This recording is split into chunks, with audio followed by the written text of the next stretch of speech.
Can we get a mic over there, please? Thank you very much.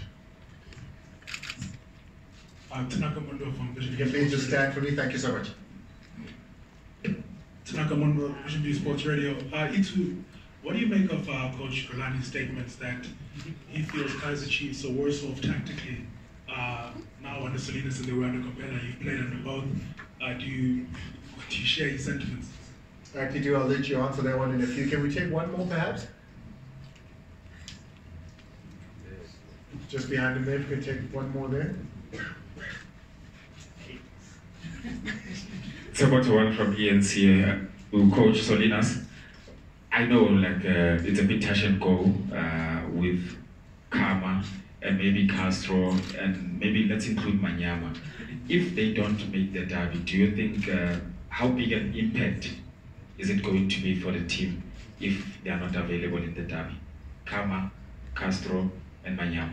Thank you very much, Adrian. Let me start with you there. I mean, it's been wildly spread over the last 2 days or so. Coach Rolando Mokoena, assistant coach at Orlando Pirates. Kaizer Chiefs under Solinas versus under Kompela, tactically, your thoughts? To be quite honest, I heard about what Coach Rolando said, but I didn't pay too much attention into it. I respect him as a human being, I respect him as a coach, but we are focusing on ourselves, we are focusing in our camp, and we won't let anything from outside come in and distract us. So we respect his comments, but we will just focus in our camp and prepare for the derby. Let's focus on your camp a little bit, Giovanni. I'm going to push a little here to say, from the coaches that you've worked with to the current situation, where people are speaking about tactically astute versus, lacking tactically now, do you guys feel that? Do you see that? Or, is this, as far as you're concerned, on the same level or even better? It would be unfair for me to compare coaches, because every coach has strategies, different philosophies, and we as players, we have to adjust to whatever the coach asks from us and the previous coach or even the future coach. So we cannot really compare Coach Steve's philosophy to Coach Solinas. It would be unfair of me to do that. I've worked with so many coaches and I was able to adjust and do what I was asked to do. Do you think it's mind games? Definitely. It is mind games, so we won't let it distract us. All right, let's go to Coach Solinas there. Coach, the question coming in about the 3 players, Manyama, Belliot, and Castro, if they are to be unavailable. I repeat, I don't know. They train, but I don't know at the moment. We still waiting. But if they're not to be available, if the doctors come back and say, these 3 players cannot play over the weekend. So we play 11, eh? If no play the players, we play other players. How big of an impact would that be, though, for your plans? This is a big game for big players. A big game for big players. Ladies and gentlemen, we'll take more questions. Now, Bob Shabada.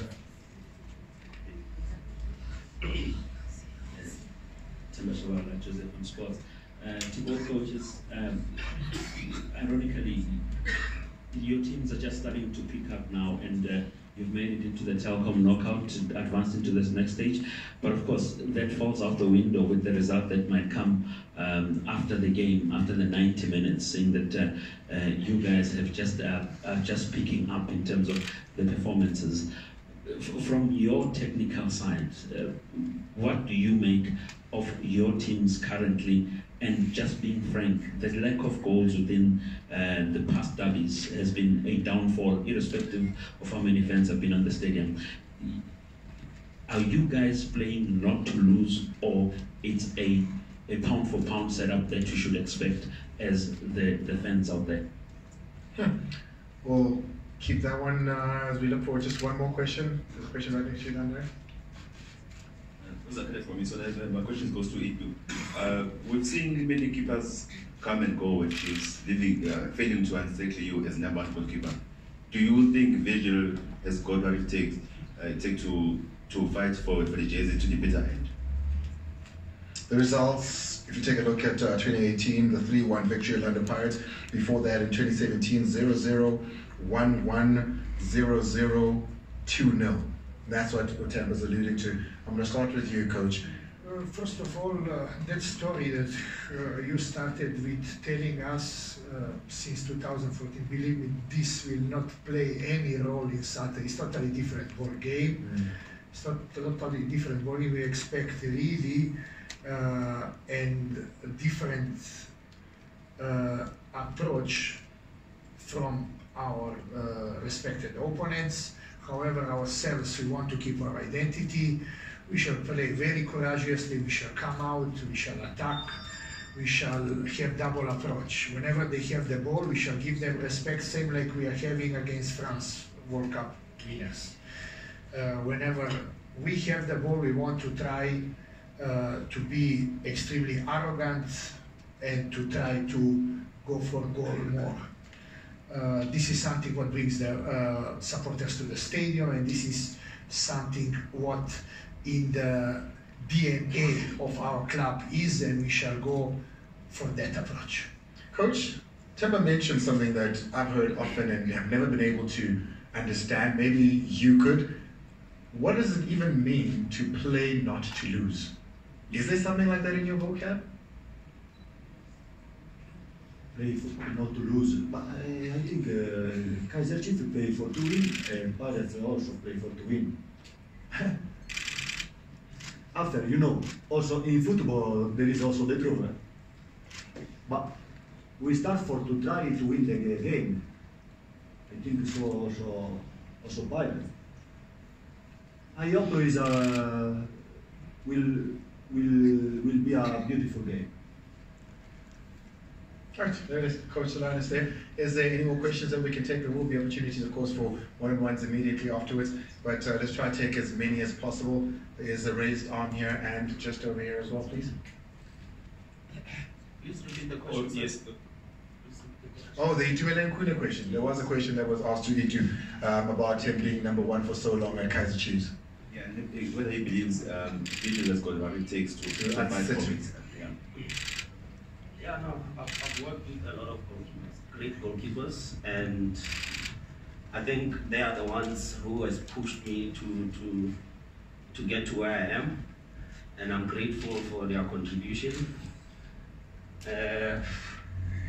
Yes, Vigil has what it takes. Like I said, he's a Namibian number one. He's been great. He's great at training, and he deserves to play. But the coach can only play one goalkeeper, and we're giving him a nice headache because he has to pick one. But I don't know. Let me put it to you like this. After the weekend, I mean, he did great. Yes. With their penalties as well. You sitting on the bench, you know the derby's coming up. Were you a little nervous to say, Ish, now what?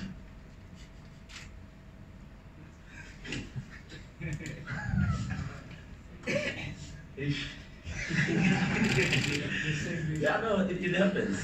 It happens. You go through that stage as a person that I might lose my jersey, but again, we all working for one institution, and whoever plays, we always support. We have a healthy competition, and it's not like I was sitting on the bench wishing him to make a mistake or do anything that might cost him the starting 11. If he starts Saturday, I will continue supporting him. If I start, he will support me. And we've got two great goalkeepers, Brylan and Bruce, which are also pushing us for that number one spot. There you have it, the ever so diplomatic Itumeleng Khune there. There was another, yeah. This one is to both captains, starting with you, Itumeleng Khune. A bit of a fossil in this derby. You played 25 in the derby, subject to correction. Just your thoughts on this. I mean, there are new players as well, coming through. Will be playing their first derby this weekend. You've got permits and the player permit, the coach rather, as well as you, Happy Jele. A lot of players that might be starting the first derbies. Your message to them as the captain of the club. I mean, the likes of Vincent Pule has been absolutely phenomenal this season, as well as Ben Motwari.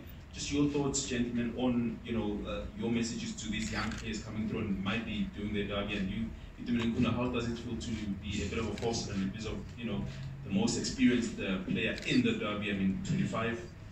Just your thoughts on that. I think to answer this, let's go back to your first derby. Do you remember it? Yeah. Tell me about it. My first derby was in Durban, Kings Park Stadium. We drew 2-2. Excellent Olaza scored 2 past me, and Mabuti Kanyeza and Apazwani scored for us. And it was a great experience, and since then I never looked back. I told myself I want to play as many derbies as I can. And I think the only player now who's sitting on over 30 derbies is Pua Shabalala, but we just lost him to a Turkish team. So with me having played so many derbies, it's been an absolute pleasure, and I want to play as many as I can, even in the future. But it's exciting to be part of the players on the field representing Kaizer Chiefs, and hearing them cheering and singing, it always gives me an extra motivation to perform and to make those great saves. Yes, the stats are there that we haven't been winning, and in the past derbies there hasn't been goals scored. So credit must go to the goalkeepers. And to just finish off that question there, what do you, the veteran of derbies, then advise to the first timers, the youngins? Obviously, it's going to be crucial to share my experience with the guys that will be playing in their first derby. They've seen it, they've heard about it. Now is their chance to play in front of 95,000 capacity. So they must just go out there, enjoy themselves, and write their names on the history books. Happy, do you remember your first derby? Yeah, I think so. I played so many derbies, but yeah, I think I remember. Tell me about it. Yeah, it was amazing. As a young kid, you dreamed to play one of those big games, and I had a chance to play on that day. I think we beat Kaizer Chiefs on that day on the telco. We won, I think, 2-1 in Rustenburg. Yeah, I think it was amazing for me, and it was a good experience, And to the guys that are young, that I wish to play, in the derby, like the young of Bole, Ben Mutuari, Marcelo, the Brazilian guy. I think for me is just to motivate them, and play their normal game, because this is going to be a very tactical game, but to play in such a 90,000 people on the stadium, it's a blessing. In South Africa, you don't get such supporters, to come and watch you. So you just have to enjoy the game and play a normal game. They say that a derby can make or break a player. Your thoughts? Yeah, it's true. It's one of those games that breaks you or make you. There's a lot of people watching. It's up to you what you want to do on that day. All right. Ladies and gents, just take a couple more questions, but like I said, there will be interviews available with the coaches and the players as well as, of course, our sponsors. So you may more than welcome to have those conversations afterwards, but we'll take one or two more. All right, thank you. My name is Nick Tele from a college Solinas. My question is for both coaches. Prognostic predictions in derby matches is fast becoming a fallacy. Now I want to hear from you, from the two of you, starting with the Pirates coach. Is it a mission possible to beat Chiefs? And Chiefs coach, is it a mission possible to beat Pirates? Really talking. Is it possible to beat them? That's the question. Let's take the other one there. We'll close with that one. I think it's one that the coaches are looking forward to. Yes, sir. Coach Bandila from Football Conversation. Coach, this goes to you. Coach Mitchell. Yeah, Coach Mitchell. In the African landscape, you are dubbed as the king of derbies because of your contested in about 5 derbies in the African continent. Would you say that gives you a psychological edge over Coach Solinas, who has never been part of the big derby spectacle? Thank you so much for that one. Maybe, Coach, just tell us a little bit about some of the derbies you've handled over the years on the continent. In every country that I have been, I have been part of the biggest countries in the respective countries where I was. Villa Express in Uganda, in Ethiopia, St. George Coffee, in Sudan, Hilal, and Merih, also packed stadiums.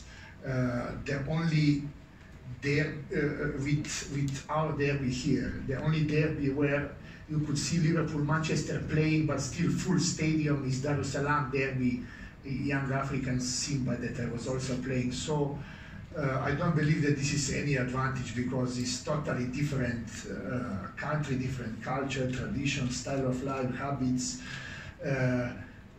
different in everything, and it has no any whatsoever advantage in that regard. Having in mind that he's coming from the country where derbies are tradition,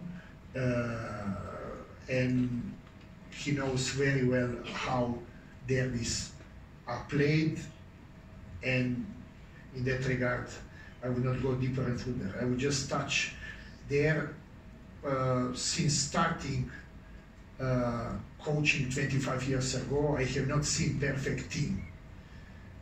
When we talk about this, we are having, and I'm representing here, technical team that goes in the deepest possible details, looking at the weaknesses of the opponent in order to expose, at the strengths of opponent in order to close. And having that in mind, we shall have still sleepless nights in preparation for the match. We have the highest degree of respect towards our opponents, but we will not sit here if we have that strong belief that we could, in game that will be very tight, have that moment of brilliance that could bring us in direction of winning the game. Coach Solinas? About? Do you think you can beat Orlando Pirates, essentially? Beat the Pirates is difficult, right? We try. No, it's you know, in every game is our history, our history. This is a new game between two big clubs, two big team. So I don't know. It's a special game. We try to play this game with our kind of football. Stop. I'll do exactly that, Coach. I'll stop. Thank you so much, Coach. Thank you to the players as well, guys. They are available for photo opportunity first. If we could start with that.